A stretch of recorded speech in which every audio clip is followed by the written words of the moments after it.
Oh.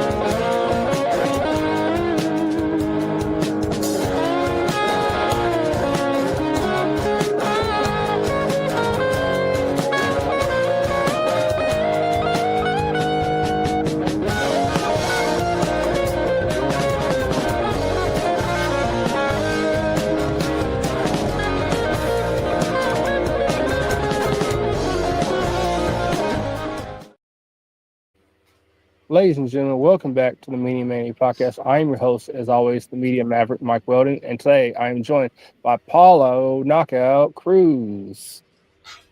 Hey man, how you doing? I have to say, am I your first international or overseas wrestler that you're interviewing? You are, yes. Yes, hell yeah. Okay, I have something of a surprise for you as well because I haven't been able to do this in the last podcast, but I can do it now because I just became the champion of my country, the national champion, the Portuguese national champion. So I could bring the title if you want. Do you want to see it? Yes, definitely. Right. Hell yeah, let's do it. That's an exclusive. That's a first for you. Let's do it. All right, I'm just gonna bring it. I have it right there. Okay. This is gonna be exciting, y'all. You get to see this is the first for the show. Let's see what he is. There you go. Wait a minute. Oh, that is a beautiful build. Can you see it? Yes, that's beautiful. That is a beautiful design. That is awesome. It is super fucking cool. Congrats, man. Congrats on the win. Thank you. It was last Saturday. Yeah, last Saturday. Just last week. We got the title done. Got it here. Probably not gonna keep it for the full hour, but I don't know if you were waiting for an hour or something. I showed off as much as possible. I would. All right. Yeah, I'm gonna keep it here for a little bit. Who did you face for it? I faced a Portuguese guy called Luis Mestre. He has like a stable of people around him. He's like a bastard. We do not like him over here. And he was telling everybody that he was going to ruin my dream or stuff like that. He didn't.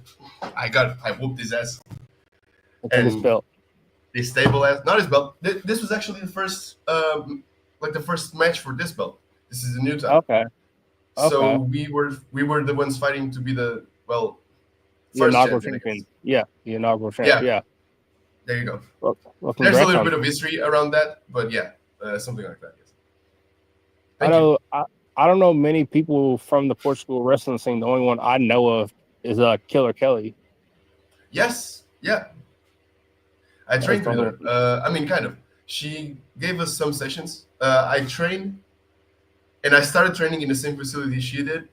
I know her personally. Not like she's cool. Yeah. She's taught me stuff.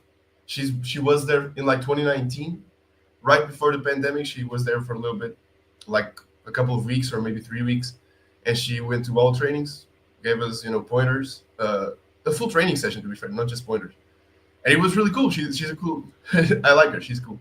She is cool. Yeah. I appreciate you coming on the show because someone actually told me about you, and I need to get a hold of him and see if he'll actually come on my show. Because you've been on his show before. Yes. Who was it? Mighty Thor. Yes. I've been on his show. Yeah, for sure. And it was really cool. I like Mighty Thor. And I like doing these kinds of things, like talking podcasts and stuff. I think it's fun. It's cool. I like knowing people, and yeah. So you've been wrestling since 2019? Actually, I started in 2018. Started training in 2018. Yes, 2018. Yes, October. I know you also have your background in MMA, don't you?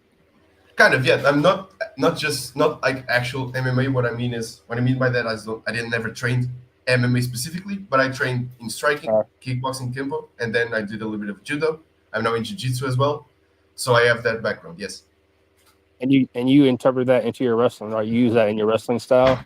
For sure. Yeah, for sure. Especially the striking. Yeah, my finisher is a spinning heel kick, so to the head. So yeah, Oh, for sure. like a roundhouse kick. I kind of. I mean, if we're being technical and specific, like a roundhouse kick, you need to do the spin. You know what I mean? Mm-hmm. Yeah. It's just a high kick, I guess. But yeah, the spinning heel kick, you spin yourself and then kick him like. I mean, I guess not like that, but like straight to the face. So it's almost like a super kick, but you add the spin. So like And that's Alistair Black's move then. that is a spinning wheel kick where it does like Okay. this motion, this rotative motion. I do a super kick to the face. Yeah. There's so many different kinds of kicks. It's crazy to keep up with them all. Yeah, and I don't blame people for thinking that's a black mess or something. I'm honored if they call it a black mess. I don't, I don't have a problem with it. It's just a move that I always like doing when I was striking. I do a couple more. I do like the two combinations, and I like kneeing people. I like kicking them in the chest. So that's a lot of my move set. Then I also like doing German suplexes, and I do use the F5 from time to time. But yeah, that would be my finisher.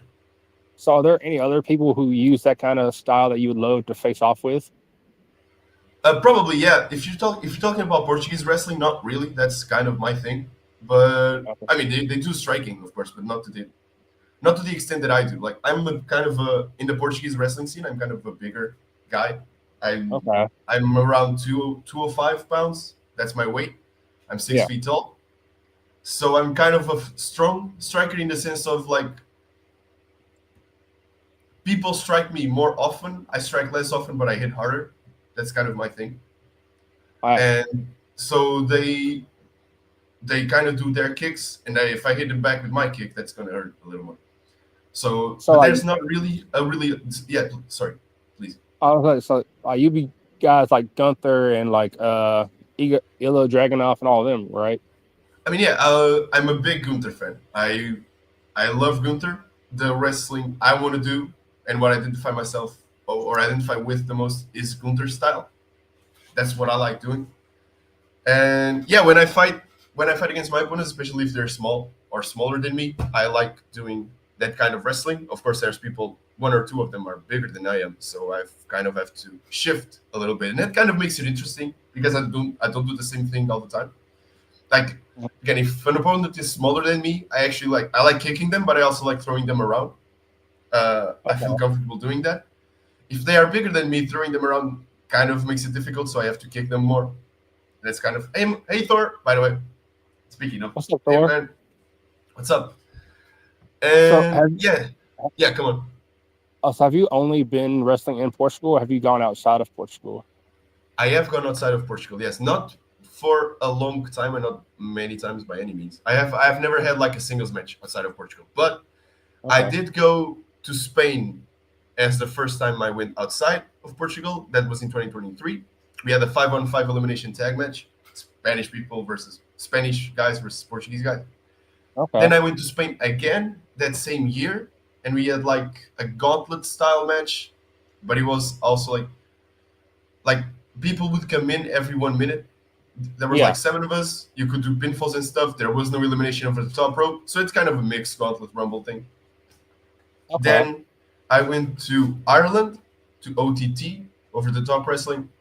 I went there to do a seminar, and I ended up being able to be part of their like students showcase, a kind of almost a little bit like a lot of people from the seminar did that show. And we did like a 4-on-4 elimination tag. Wait, was it elimination? No, I don't. Wait, I'm not sure. I don't think it was. It was just a 4-on-4, a straight tag match. And then I went to Spain again to do a rumble or a battle royal. I think it was a battle royal. But yeah, I've wrestled outside of Portugal. Yeah, those are the only occasions.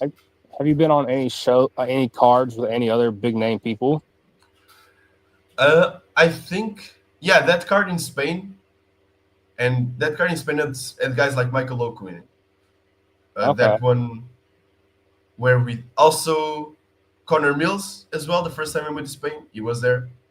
I don't know if you know about him. He's prominent in the British scene, but of course they're probably European more than anything.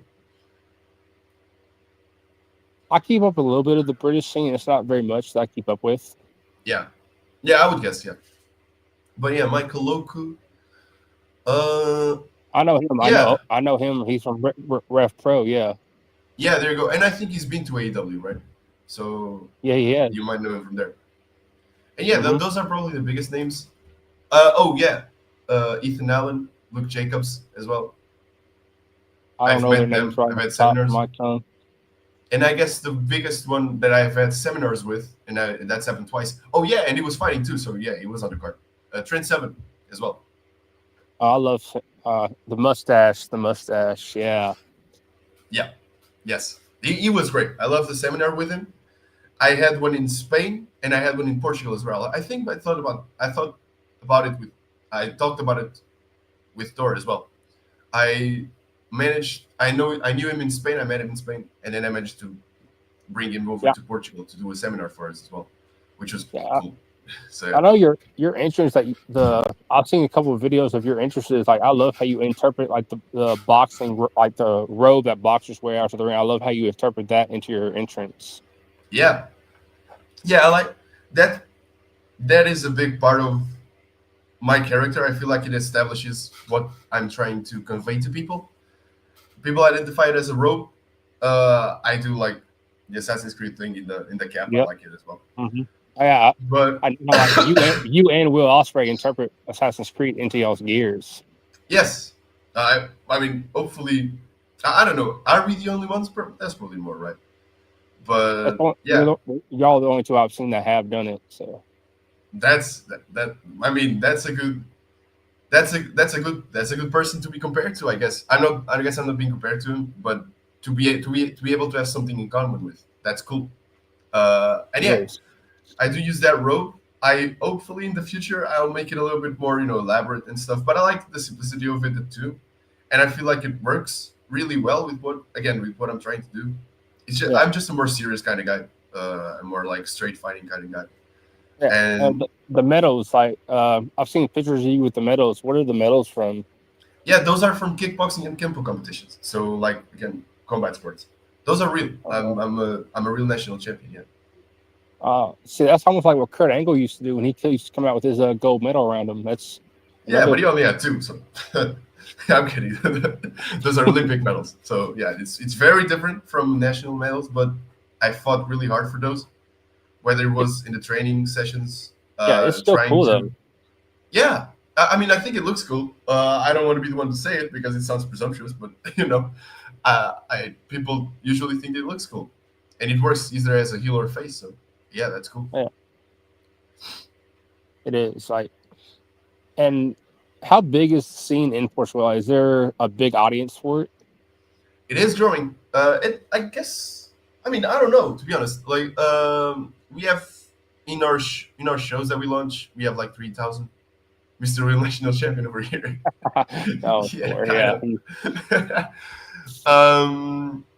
Yeah, that kind of sounds funny. But like the shows that we put out, like full shows have like 3,000 views. I don't know if that's a whole lot. That's a lot of views. That is. Yeah, so those are mostly Portuguese viewers, I would say, because the show is fully in Portuguese. So I guess that I mean, I guess one of the things that we could do is do like translations or something like actual English commentary, so more people could follow. But and the shows. I was gonna say, how available is wrestling to fans over there? Like, is it is it easy to watch or? Yeah, there you go. I was kind of going to get to it. Our shows are exclusively on YouTube and also live, of course. Like if you want to go there live, they are available. The tickets are never expensive at all. Like $8 to $12. That's the range right now. And we usually get around. And now there are shows that are free too. So there you go. The attendance ranges from 100 people to 500 people in a good day, I would say.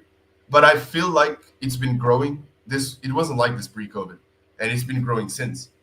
And I feel like there's a lot of room to do like 1,000 people shows very soon if you get the arena to it. Yeah, definitely. Yeah. Like, and I know, like, with all the big promotions, do y'all get a lot of them coming out there for like WWE, AEW? Do they come? I know AEW really doesn't do Spain or Portugal yet, but I know like WWE does their tours.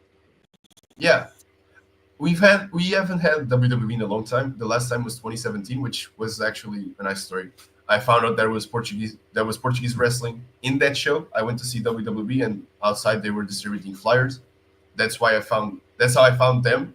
That's why I'm training now, and I'm wrestling now. But we haven't had WWE in a long time. They've went to Paris. They've went to the UK, Germany, not Spain really. I mean, yeah, they went to Barcelona actually. So, and I went to see them. So there you go. I know they're about to be doing their tour of Japan next month. Say what? I said WWE is about to be doing a tour of Japan next month. Japan? Mm-hmm. Damn. I mean, yeah, that sounds really cool. Okay, yeah. So hopefully they might do a tour of just Portugal sometime, like a whole tour. Oh, I doubt it. Portugal's a small country. It's not really a big market. There isn't really any space for touring, to be honest, because if you do a show in Lisbon, everybody from everywhere in the country, they're all gonna come. So there isn't. But I guess they could stop by. Please do that if you want to do a tryout too. Like, I'll do it. Hey, do some house shows. Yeah, if you don't ask for it, you're not gonna get it. So there you go. If they see this, please do a tryout again soon. Yeah, get Paulo here a tryout. Give him a tryout. Yeah, that's I would definitely apply. I applied for the last one, but I don't think I have a lot of experience, to be honest. I was more like, okay, maybe I'll be lucky. But I do need to be a little more international. I need to get more experience. I've been wrestling for 3 years. And if that never happens, I mean, you can never tell. I just love wrestling. So I'm just gonna keep doing it as best I can. You never say never. Right. Hey, Jonathan, by the way. Hey, I'm watching you. I'm watching the chat and stuff. So yeah. I am too. Yeah. Yeah. So are there a lot? I know it's not really Portugal is not really a place for. Is there a lot of masked wrestlers in Portugal? Masked wrestlers, like using masks. That's what you mean, right? Yeah. There are 2, I think. Yeah, I think there's 2, and we don't really. Yeah, that's 2. So there you go. Not really a lot of them. Okay, but there could be more. Heard of that. Yeah. I mean, there could be more of them if they want to do it, but I'm sure some people. What has been? Yeah, in your 3 years of being a wrestler, what has been your favorite match so far? My favorite match, yeah, that's kind of a hard question. I do have some sort of answer. There was a match. I mean, this match when I became the champion, like the reaction from the crowd at the end. I was the babyface, and they were happy for me to win. That tops it up. That's up there for sure. It was a very, very good match. But if I had to say like one, I mean, there's more, man. There's like this match with this. I'm gonna say rookie because he started wrestling at the same time as I did. We still call ourselves rookies sometimes. And he started training at exactly the same time as I did in the same school. Yeah. I had this match with him in October 2023, and I had this match with another rookie in May 2023. I mean, those are pretty cool matches. The October one might have been better. It was with a different guy, might have been better. So I like those matches, but I guess my favorite one ever was probably in February 2024 against a guy called Golden Boy Santos. You probably have never heard of him, but he has been trying out for WWE. Have you heard of him? I have that was going to lead me to my next question. I had a couple images I have. I don't know if any of them are him, but I have a couple of them. I was going to pull up to show some of the matches you've had, so I didn't know if he was one of them. It might be. That's actually. There you go. He is one of the rookies that I had a match with, the May match. That is Damião. That's just a poster that we are the coaches now. That's the poster announcing that we're going to have a new class on Wednesdays. That started 2 weeks ago. He's really, really good. Like, Damião is really fucking good. And he's charismatic too. Like, in a weird sense, like people kind of gravitate towards him. I feel like if there's something called it, he probably has it. That's the hit thing where people people just get drawn to him, and there you go. That's him for sure. And you said the other guy was named what? Golden Boy Santos. Like you could Santos Santos Pro 96. I think that's the handle. And he's been trying out for WWE. I hope he gets it, please.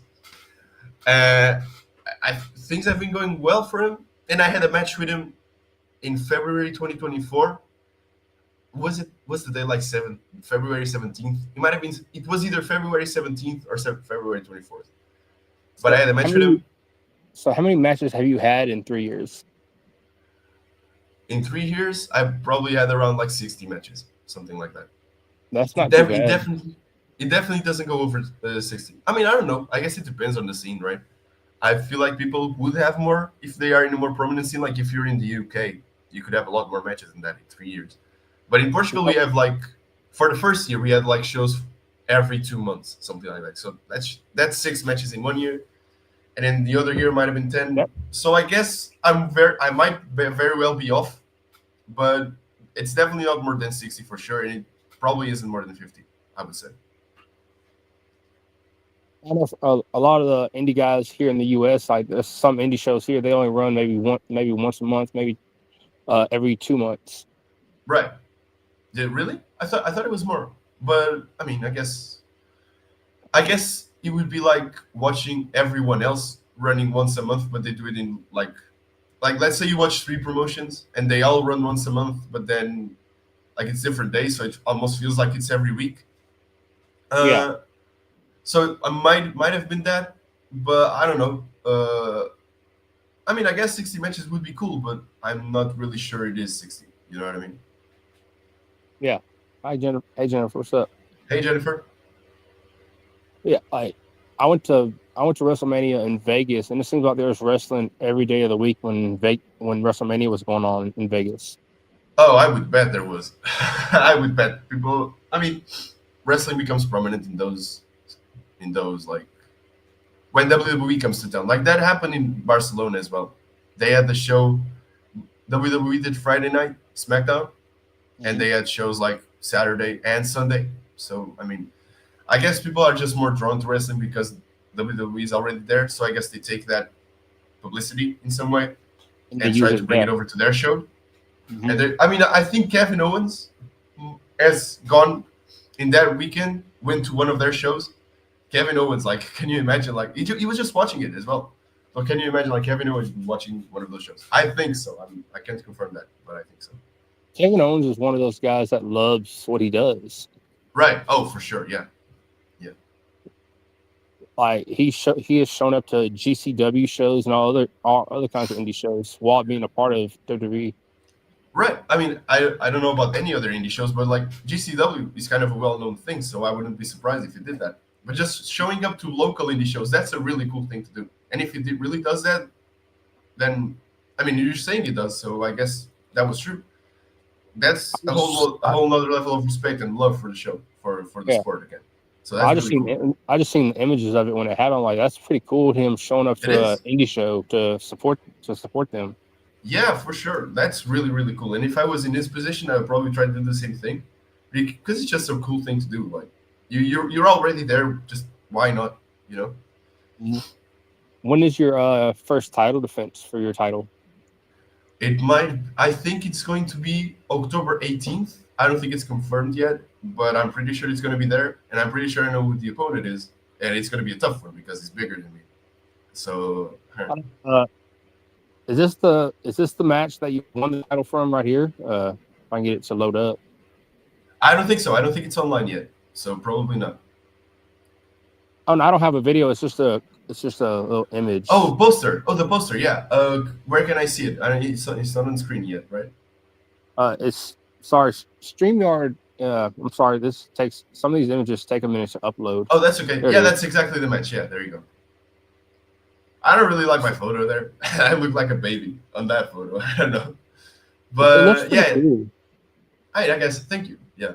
If you're saying it's cool, I'll believe you. But you can keep it up if you want. You got your eyes on the title, so yeah. I didn't want to keep it up too long because it really covers you up. I didn't want to have it covering you. That's fine. Yeah, I understand that.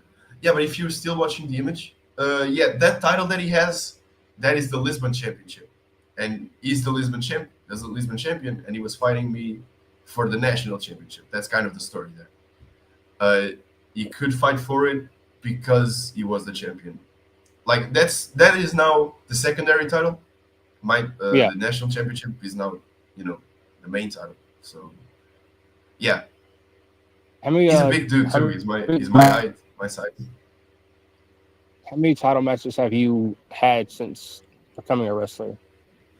Actually, I've had quite a few.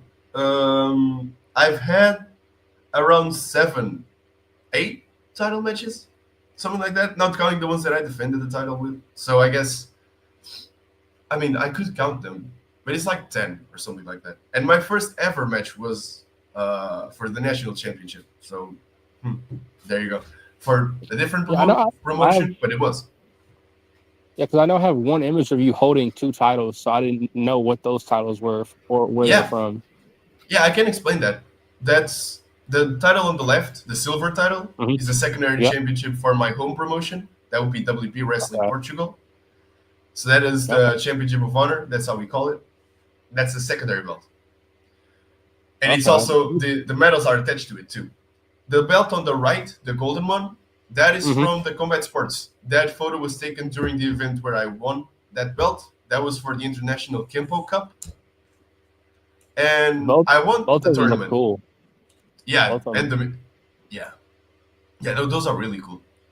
And yeah, that one, the golden one, is for real fighting, I would say. I guess you would say that. And the other one is for wrestling. So it kind of matches up and it brings some legitimacy to wrestling. That's why I like that photo. I'm probably going to change it now because I have the national championship, but I still don't have the photo that I want. So when I do, I'm going to change it.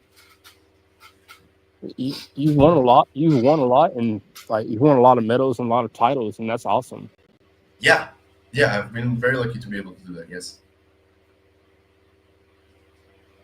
So, where is your dream destination to wrestle? Like your dream, what country do you want to wrestle in the most? Okay, I guess I would say let's answer that in 2 parts. The dream promotion is WWE for sure. There's no question about that. And my dream, but I feel like that's a pretty normal answer. I don't really need to explain that. But that's where I want to be. That's the biggest platform. That's the matches that I like seeing the most. I like Gunther. I'd love to fight him one day if I pass the line in any way. And my dream, hey Valkyrie. I also that's from Thor podcast. I met her in Thor's podcast. How you doing? And my dream destination will probably be Japan. I'd love to wrestle in Japan one day, for sure. Japan. I guess the crowds aren't really that loud, but I'd love to do that. Is there any one promotion in Japan that you have your eyes set on competing at more than the other? New Japan Pro Wrestling. I'd love to do that. Dragon? No, Dragon. Is Dragon still on? I'm not sure, to be honest. But I know there's Pro Wrestling Noah. Pro Wrestling Noah, yeah. I guess any promotion. I'd love to go there and wrestle in Japan. I guess any promotion would do. I feel like Japanese people have such a different wrestling style. They do. They look so much more. I don't want to say committed, but it almost feels like it's a martial art to them too. You know what I mean? Yeah. And I like the way they, they interpret, to use your term, wrestling in there. I love that it is respectful, that it is respected too, the way they do it. I just love the way they do it. So I'd love to wrestle there too and learn something from them for sure. I know the way their rings are set up and everything else is like a whole different ring style and everything they use in Japan. Yeah, and I feel like I would love the ring there too. Some people say it might be a little less bouncy, I guess, or maybe it would be a little bit tougher. But I don't know. I feel like I would like it. I like running around the ring too. So that's why. But yeah. And a lot of the talent that has come into WWE and AEW in the last couple of years passed through New Japan in some capacity. Yeah. So that's that. Anytime I have the opportunity to better myself as a wrestler, I'm gonna take it. And whether that is wrestling somewhere else, doing some promos, doing some podcasts here, of course, too. I love taking those opportunities, networking, knowing people, and so any opportunity I can get, I'll take it for sure. You never know which opportunity is going to be the one that takes you to the next level. You never know, and I don't think you can ever count on it. I've realized through my life experience. I'm 25 years old. I don't have that much experience, but I've realized that whenever I go somewhere with the intention of, with a certain intent of, I guess maybe I'll get an opportunity or not, it doesn't really work. I'm not really happy doing that. I just like right now, I just go to those places and take those opportunities because I love what I do. And if anything more happens, I can't really control it. So then again, fortune favors the bold, I guess I would say. So I just go there, take the opportunity, do the thing, and hopefully it works out. And if it doesn't, I'm doing what I love. So what more can I ask for, right? So other than wrestling matches, how many other podcasts have you done, like made appearances on? I've done quite a few as well. I've done Thor's. I've done some Say I Quit podcast. I've done CCP podcasting productions too, and quite a few actually. So, and again, because I like doing it, I like reaching out. If they reach out to me, I'm probably gonna say yes. I don't really have a reason to say no, and it's been fun. Like all of them have been really fun, and I learned stuff. I learned how to speak as well and to share, or I guess give away. No, not give away. What's the term? There you go. I'm learning now, but to express my message, I guess I would say. So yeah, I love doing that. Yeah, and I know another one of the podcasts that you've been on, another buddy of mine does, is the Wild Side Wrestling, the Wild Side podcast. Yes, and that was recent too. Yeah, I've been there. Yes. Yeah, he's another guy I've done some stuff with him in the past, so it's cool seeing how many people have had the same people it's like we run in the same circles. Right. Yeah, I feel it might have been like a local circle. There was the CCP podcasting guys who suggested for someone else here, Real Moment of Truth. Yeah, they recommended me. Yeah, they recommended me, and he gave me like a big list of podcasts that he had talked to, one including you. So that's why I got it, and that was it's a cool thing. Yeah, there's another show. It's called Mayhem Tainment, and I'm sure they'd love to have you on. Sure, let's do that. Yes. Again, if you ask me for it, I'm probably gonna say yes. To be honest, unless it's something I deem as fishy in any way, I guess I would say no. But as long as you're good faith, you want to do your thing, have a good time, yeah, I'm on. Why not?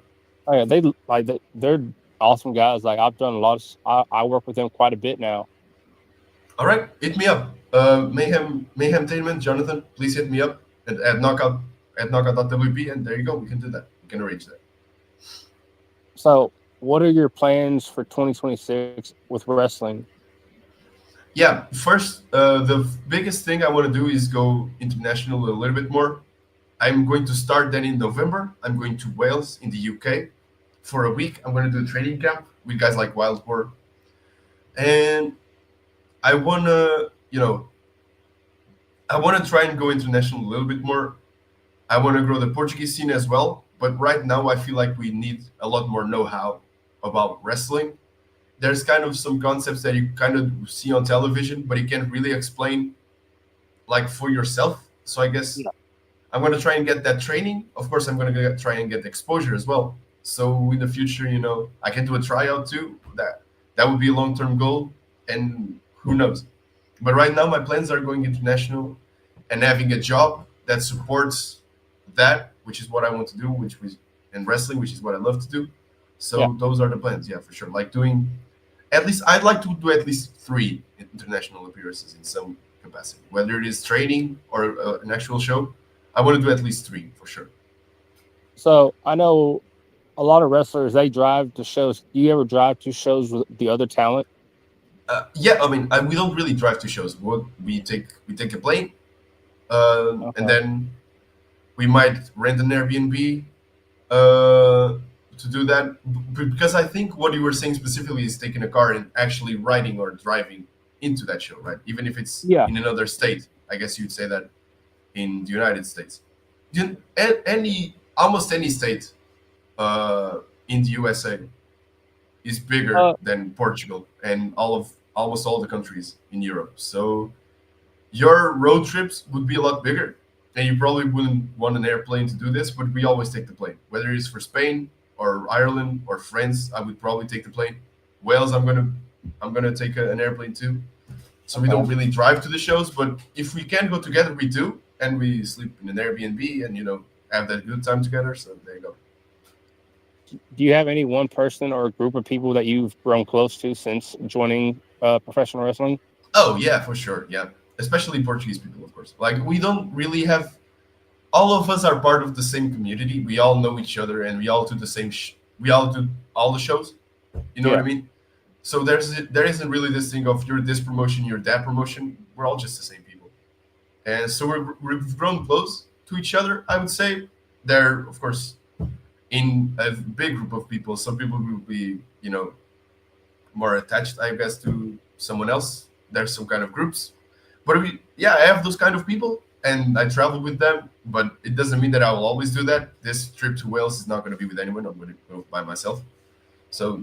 But all the trips before I've done with those guys. So yeah, one of them is the coach, the coach that you showed on that that image. So yeah, and I think you'll enjoy Wales. Like I've been to the UK once, but I didn't go to Wales. I went to London. Yeah, yes, that makes sense. Yeah, Wales is a little bit more to the west, and it's a more, I would say, it's not really that visited. It's not a tourist destination. I wouldn't say that. So yeah, I'm probably gonna enjoy it. Yeah, I've heard that people there are really welcoming and loving. So, and I've had a friend that went there. I'm going to do the exact same thing he did. So, but he was British though, so I guess it was easier for him. But yeah, I expect I'm going to have a good time for sure. So, do different countries have different styles of pro wrestling? Oh, I would say that for sure. I mean, I guess not necessarily the countries, but there's definitely some different cultures. Like you can definitely see the difference between a Western style of wrestling, a Mexican style of wrestling, and a Japanese style of wrestling. I guess for me, that would be the three big, styles, if you want to call them that. I feel like there's a big difference, and you can notice that when you watch it. Like lucha styles, they like doing runners and flips and stuff. Yeah. The American style is more, bump and circumstances. I guess that's what you would say.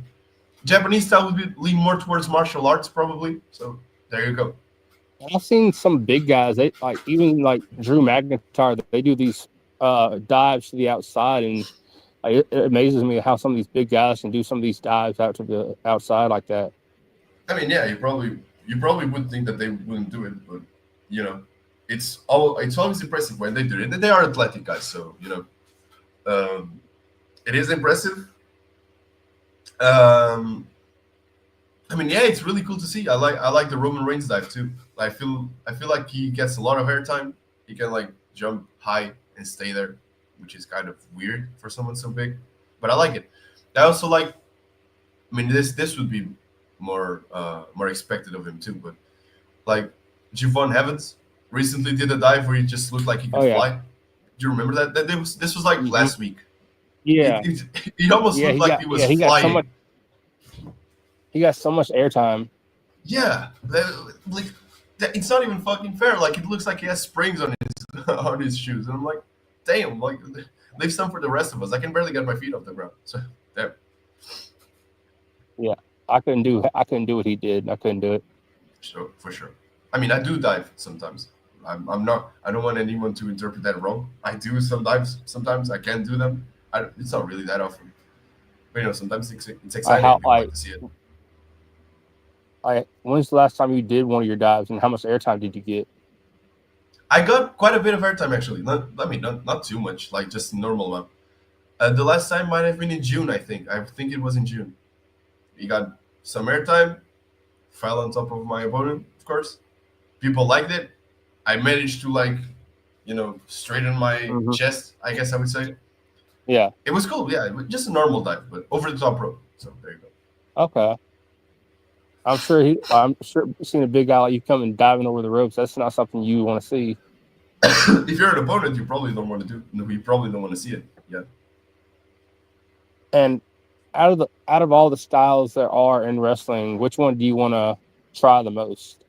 Try? You mean? Yeah. You said try? Yeah. I mean, the one that I want to do the most again is like some King's Road style, like Gunther style wrestling. That's the one that I think is the coolest, and I identify that I relate to the most. I like it. Someone introduced me to the whole All Japan Days of Wrestling, like Misawa, Kenta Kobashi, Kawada, Taue. I love those matches. I feel like what I like most about those matches is that you, even if you know wrestling, you don't really know when it's gonna end, because they don't have one finisher. I mean, they do have their signature moves, but they could end the match in a German suplex. We don't try. Wait, fuck. Yeah, we don't try. We triumph. There you go. I remember that. That's Valkyrie saying in the chat. We don't try. We triumph. There you go. But they don't really have a finisher.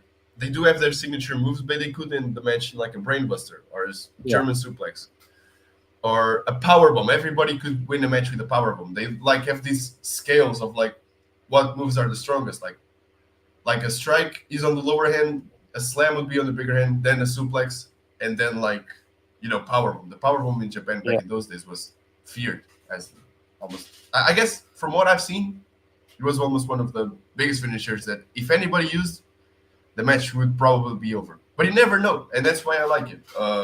I feel like when you lean too much on I only win with my finisher, then why are you doing the other? Like, why are you doing? If you're a fighter, why are you doing anything else than your finisher? You know what I mean? Yeah.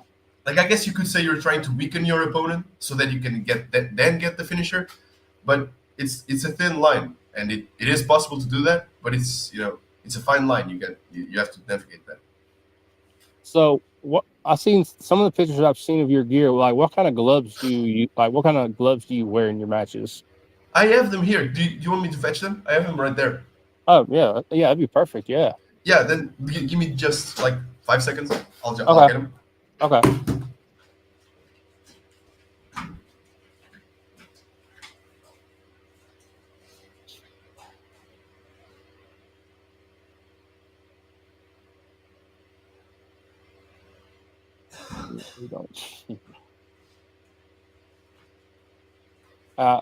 Thank y'all for everyone viewing. Thank y'all for checking out the show. All right, I'm back. Was it 5 seconds? I hope it was 5 seconds. Yeah. So these are the gloves that I used to use. Okay. Back in the day, I don't use them anymore. I could put one on. I don't use them anymore because I find it's harder to wrestle in them, and it also doesn't look as cool. Yeah. But yeah, these are the gloves that I used to use, like MMA style gloves. Yeah, almost like the ones that almost like the ones that Brock uses. Yeah. Yeah, but you can't really chop with them, and I like chopping. No. So, I mean, you guess you can do it, but it doesn't sound the same. You know what I mean? It doesn't sound like what it does when Gunther does it. There you go. Yeah, it really doesn't. So I kind of, and it also makes it sometimes more complicated to navigate the ropes and stuff, maybe the top rope. So I ditched them. But I guess they look cool. They do. They used to make me look bigger when I was smaller. I started wrestling at like 185, 180, something like that. Yeah, they do make it hard. They do make it harder to do some moves for sure. Also to grab the opponents and stuff, like any advantage. Like I was used to using these when I was fighting, or gloves when I was fighting. So I guess that's why I used them.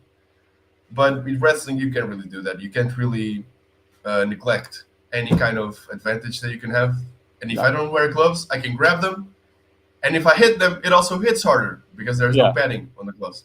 So I guess that would be the balance to it. So do you just tape your hands now? I don't even tape my hands. What I do is I have some tape on my wrist. I do that, but I don't tape my knuckles or anything. So we're hitting you hard, bang. Oh, the real the strong style striking, yeah. Hell yeah. Mm-hmm. So, do you have any like merch that you're going to be coming out with or anything? I don't have merch that'll be coming out, but I do have merch available at cooltopiaapparel.com if you want to check it out. We've done some international shipping. I don't know if you've ever done to the United States. That would probably be more difficult. But yeah, I know with us, that's a t-shirt though. Yeah, with Mayhem Media, we have we use our own little storefront ourselves. This is what we use. We use Bonfire. Oh, okay. And, yeah, dude. We have shirts, sweatpants, duffel bags, coffee mugs, and it's at www.bonfire.com/store/Mayhem Media Shop. All right. I mean, yeah, I guess if you want to see mine, I'm gonna put it in the chat. So I guess we can do that. Okay, let me just sign in. That would be cool. There you go. So, how many different designs and all do you have for your merch? I have only 2 for my shirts. I should do another one next. Oh, it's filled to post. Oh, okay. Wait a minute. I guess I'm just gonna do this then. Wait, what? Just gonna do this, and you can check it out. Yeah. So what I was gonna say is, so I do have 2 t-shirts designed. Like the first one I don't really like. That was my idea, and it's a friend of mine that did it, and he did it exactly as I asked, but it just didn't really fit well. Like the design and stuff doesn't really look good on a t-shirt. So then we did another one, and I think that one looks really good. Unfortunately, I have my version of it. I think I watched it, and I think it's drying, so I guess it would be. I could bring it, but I can't wear it because it would still be wet.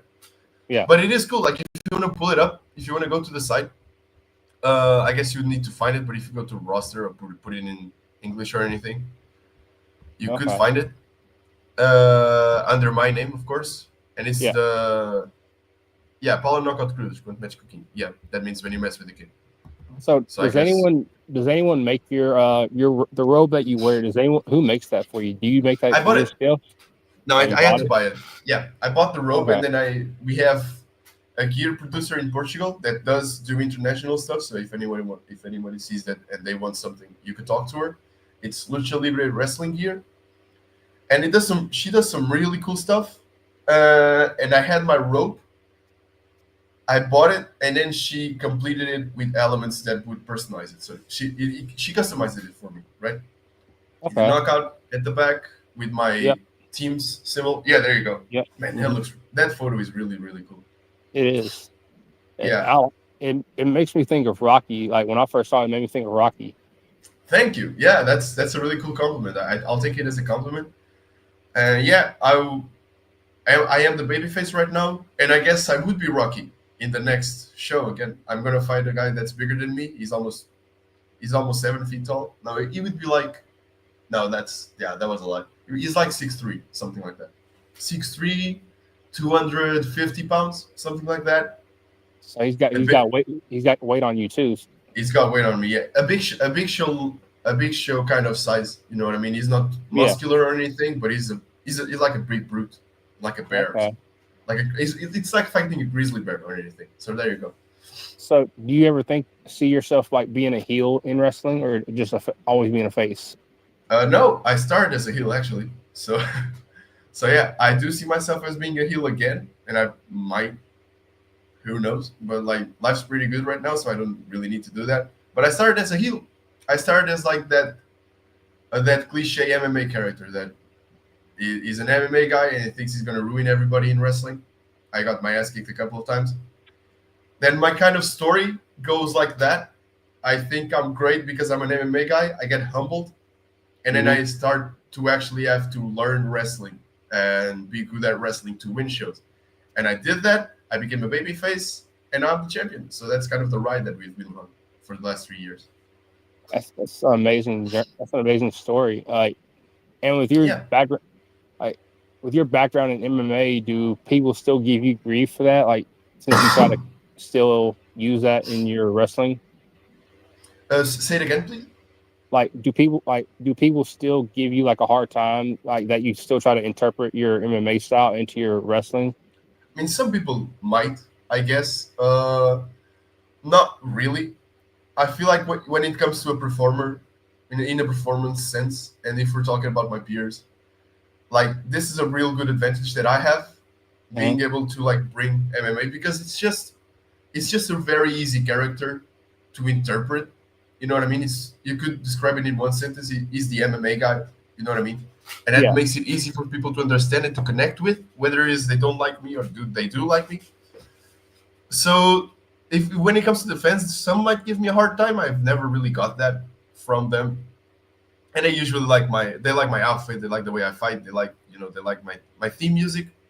So it's usually harder to be a heel than to be a babyface because the choices that we've made along the way, they're cool.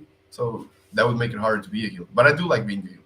But I like being the heel. But what I'm gonna say is, people usually ask me what I like being more. Is that a heel or a face? And I do like being a face more than being a heel. But Okay. I enjoy both. The reason I asked about the people giving you grief for, like, because I know there's been so many former MMA people that go into professional wrestling and they're just marked as, oh, they're just a former MMA person trying to be a wrestler now. Yeah, and it's almost like there's been people that worked to be a pro wrestler and don't get the same opportunity. So it's like kind of a jealousy kind of thing. That never really happened to me. Like I guess you could say like Ronda Rousey for example. Yep. Like she was really good, and she came in with this star power, and she kind of passed over. That's why she got. That's why she went heel, because the people in wrestling, they don't really like that anyone passing over some root MMA guy. Sorry, some wrestling guy that's been here for years, paying his dues, doing his stuff. But I don't really get a hard time for that because I trained a lot. I didn't arrive at training or anything else as the MMA guy. I'm a pro wrestler for sure, Yeah. and I just interpret that character. So and I've had the same journey as my rookies peers, in the sense that we started at the same show. We do matches that are, sometimes they are the main event, sometimes I am the main event. They get important matches, I get important matches. So I don't pass over anyone. I just have a different character than they do.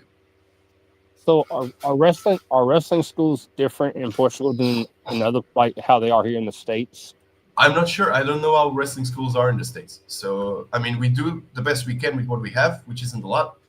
We don't have a ring always set up. If we do have the ring, we need to set it up by ourselves every single training session and set it back down so other people can use the facilities. So it's not really like a main thing. We don't have like a main building where we do classes. We have like three academies, and that would be three academies that would be in the north of the country, in the center of the country, and in the south of the country. And they all work very differently.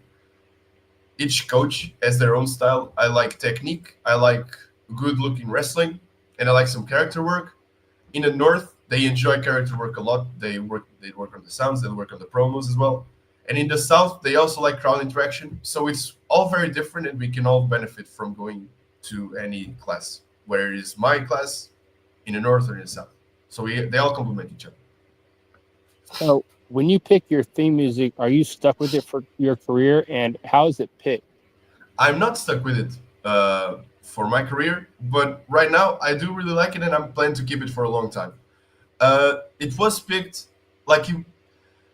It wasn't really my first choice. I wasn't even the one that picked it, but it just turned out to be so perfect. My theme song is called Knockout, and it's from something called the Knockout League, which is kind of a rap battles. Knockout League in Portugal is battles, Okay.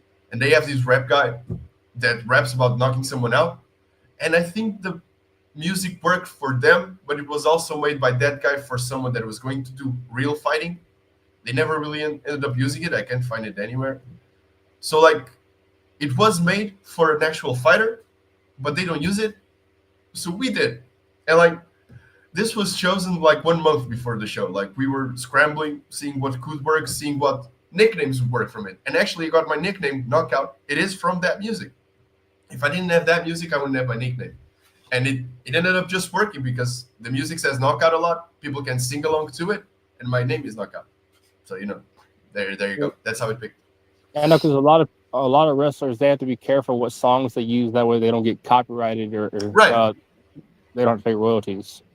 Yeah, I have to say, like, we didn't ask the music creator, I would say, to use the music, because those are small shows. We don't really do it online. We do now, and I'm very lucky that he's a cool dude and a chill dude, and he likes the entrance, he likes the music, and he has no problem that I use it, not that I know of, and we've spoken from time to time. I would love to have him sometime perform the song for my wrestling entrance. Unfortunately, we couldn't make that happen in September, but hopefully next that, because he's just been chill. He's never gone to us, struck anything down, or just not even a message saying that it didn't want to do it. It just, when I win or when I do my entrance, he messages me and saying, "Really, really cool, man. Keep doing your thing. Do everything you." So yeah, I'm lucky on that end for sure. I was afraid that could be a problem, but it isn't. So yeah.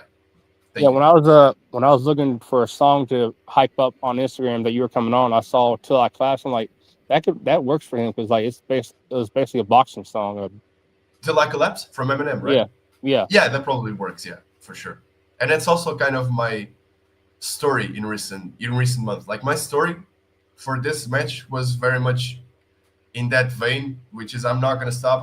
I'm gonna keep fighting for my dream, which is, and I want this more than you do. So I'm definitely gonna do this till I collapse. I didn't collapse. I ended up winning. So that song would work for sure.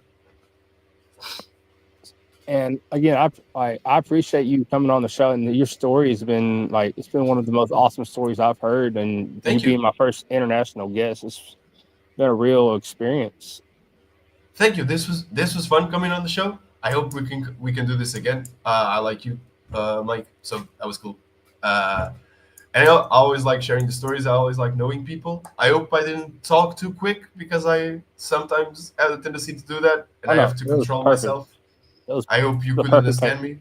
Yeah, everything was perfect. And for everyone watching, if you want some Paulo knockout gear, y'all need to go check out his storefront. Oh, thank you for the promotion. Yeah, there you go. I hope you can get it in the USA. We've never really tried that. We've tried it. Yeah, there you go. That's the first design. I don't really like that one. It looks like a poster printed on top of a t-shirt. But I mean, if you like it, please go ahead. I like the other one. That one, yeah. We have the front there, and if you want to see the back, it looks cool. There you go. Yeah. Yeah, I like that one. Cool, I use that one a lot. So it's a cool design. It's a cool design. Yeah, thank you. Yeah, it ended up looking really much better, but we probably need to do a new one soon. He's talked to me about it, and I just haven't had the time or the patience to be honest. But like, if you want to try, and if anyone watching wants to try and order one, please go ahead. It might take some time because we're not used to shipping to the US yet. So I mean, but I guess we could try that. So there you go. Well, ladies and gentlemen, thank y'all for watching this episode of the Media Mania podcast. I've been your host, Media Maverick Mike Weldon, and this has been Paulo Knockout Cruz. Make sure y'all catch us on the replay. Thank you.